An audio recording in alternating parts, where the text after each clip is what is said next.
nga ba ang dahilan ng pagsali natin sa isang samahang pangtiyatro tulad ng Collective Arts of Students and Thespians?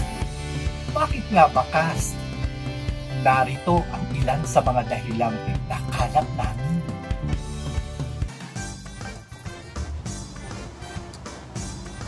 Gusto ko pong matanggal ang pagkamahiyain ko po.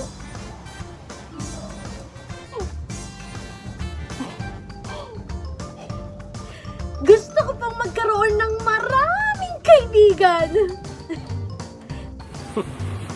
Siyempre, gusto kong mapaghusay ko pa yung mga artistikong kakayahan.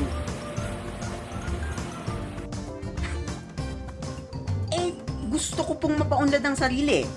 Oh, bakit? Gusto ko pong matuklasan ng iba pang kakayanan.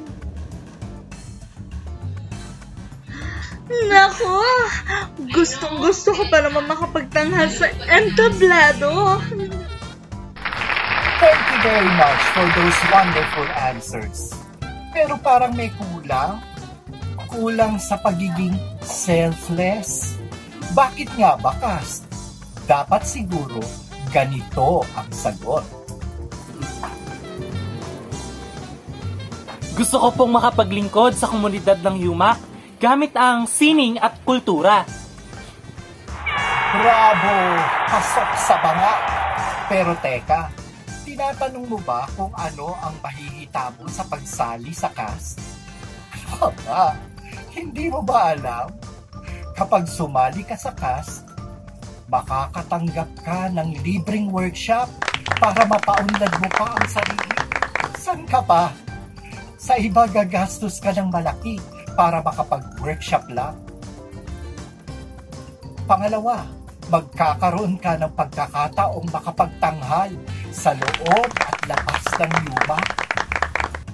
Ikatlo, magkakaroon ka rin ng pagkakataong maging bahagi ng pinakamalaking network ng mga artista at manggagawang pangkultura.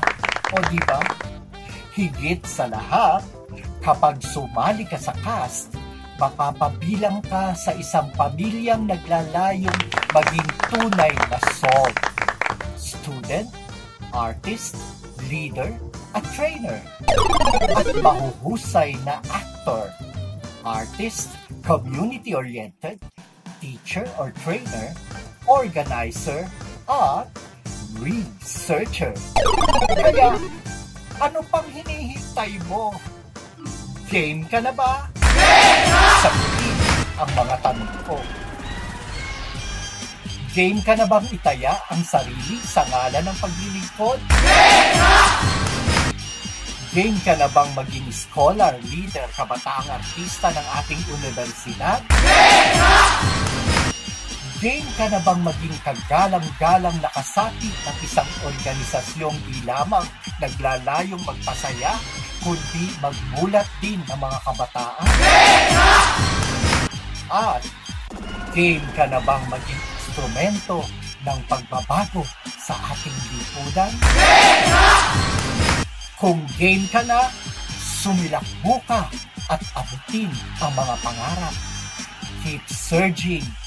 Realize your dreams. Buong puso ka naming tinatanggap sa cast. Mabuhay!